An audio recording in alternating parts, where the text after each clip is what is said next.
We want to make sure that your kids and ultimately your grandkids don't end up fighting against everything that you believe in.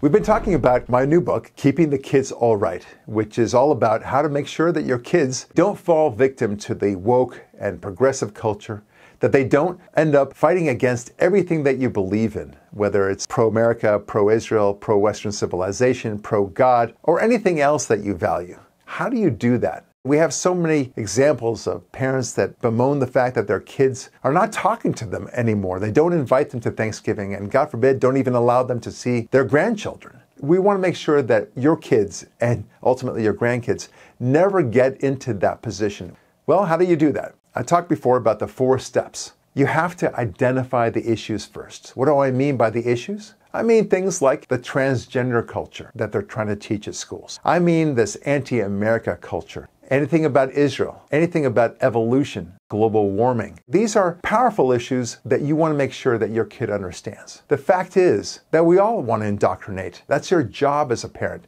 to teach them right from wrong.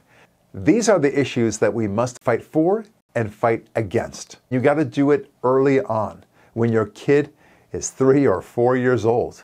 Now that's step number 2, educating them. You can't explain it to them in simple terms. For example, minimum wage. You might tell your kid, well, do you think it's right to enforce somebody to pay you millions of dollars just because that's the way it should be? And same thing with abortion. Somehow if you don't want the baby, you just get rid of them? No, that would be terrible. That's the way you need to speak to the kids. Appeal to that sense of humanity. Same thing with the belief in God. The idea that somehow things came about randomly, that everything is just here by accident. That's the way you interact with the child, and that's how you explain these issues, one by one by one. In our next segment, we'll talk about the next 2 steps, which is to laugh at the issue and then to dismiss the issues. I'm Barak Lurie. Thanks so much for listening, and we'll talk with you next week.